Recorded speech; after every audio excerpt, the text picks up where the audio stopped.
Hello everybody and welcome to another episode of the Ideal Video Blog. I'm your host, Wade Fisher, coming to you from back here in the studio in sunny, extremely hot Texas.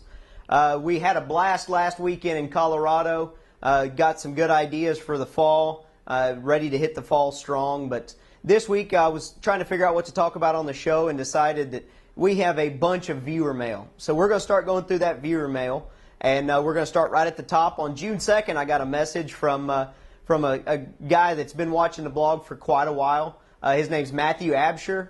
He's from Tennessee. He asked if we could do a show about the proper body condition of bulls. So, Matt, I hope you enjoy this week's blog. It's just for you, buddy. We've got 4 people that are coming on. First one that we're going to have is by the name of Jeremy Price. Jeremy owns Integrated Breeding Services. Jeremy's going to talk a little about the bulls when they first get into stud, how their body condition score correlates to the amount of semen that they're able to process, and how he sees that affecting it, as well as the ideal body condition score that he sees for bulls in stud to get you the most semen collection that you can for the number of days that they'll be there.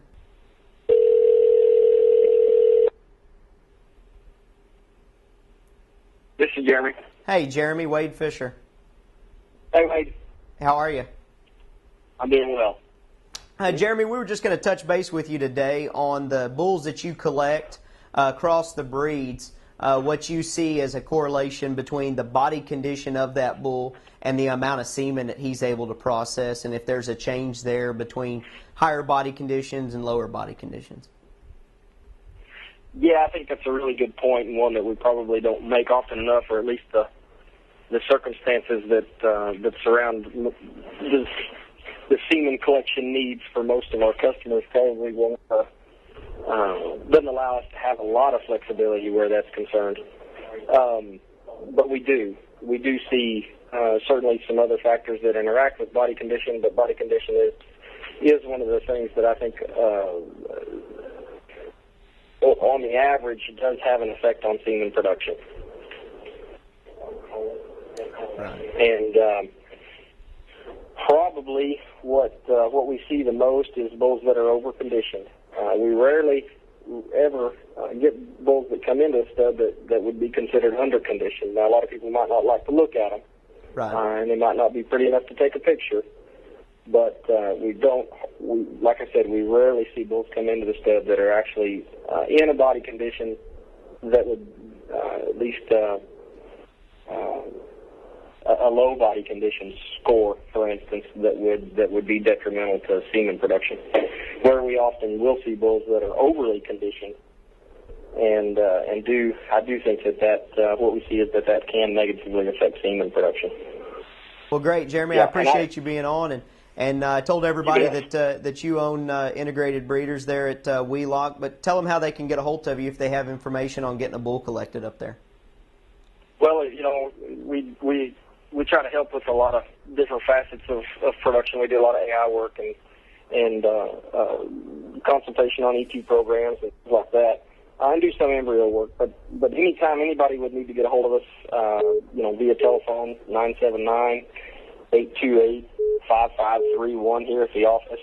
On the internet at our website, which is www.integratedbreeders.com.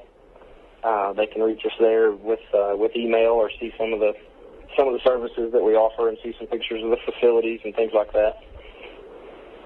Great, Jeremy. Well, I very much appreciate it, and we'll get in touch in the future and have you on the show in person.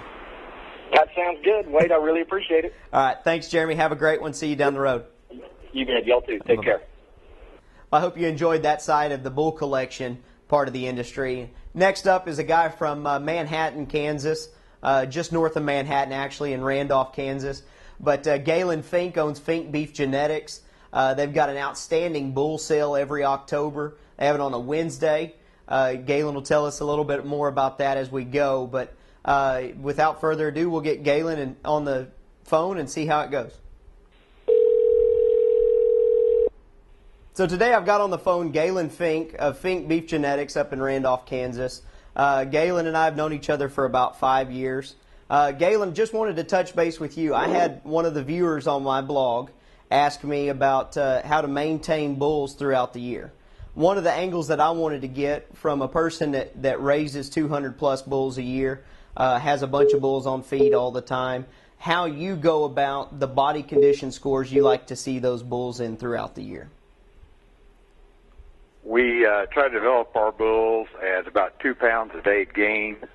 We wean them, at 7 months, and then we have a growing ration, and we keep them on a high roughage ration that, as I say, try to maintain about a 2 pounds per day gain until they're yearlings, at which time we will sell about 600 bulls and try to keep the feet good and keep them from getting over fat and causing fertility problems and everything that goes with too fat of bulls.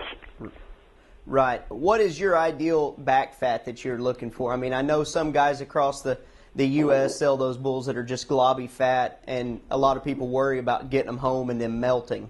What's the ideal spot you sell them at in order to make sure that they're good and range ready to be turned out?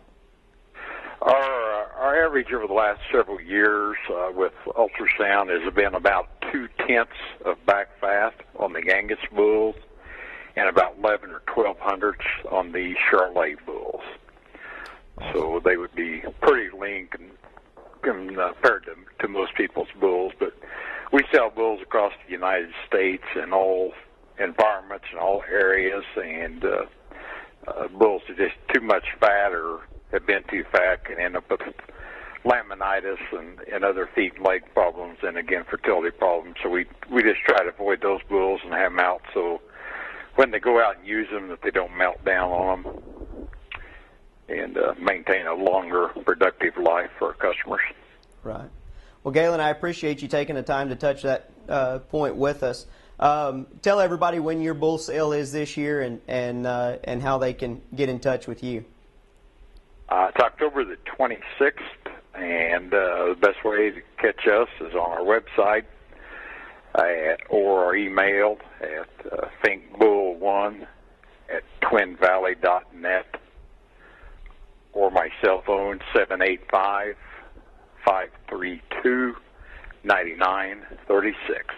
And all that information's right there on the screen for everybody to see. Yeah, Galen, thanks for being with us today, and we look forward to seeing you get ready for the bull sale. Thank you. Talk to you later, Galen. Okay, thanks.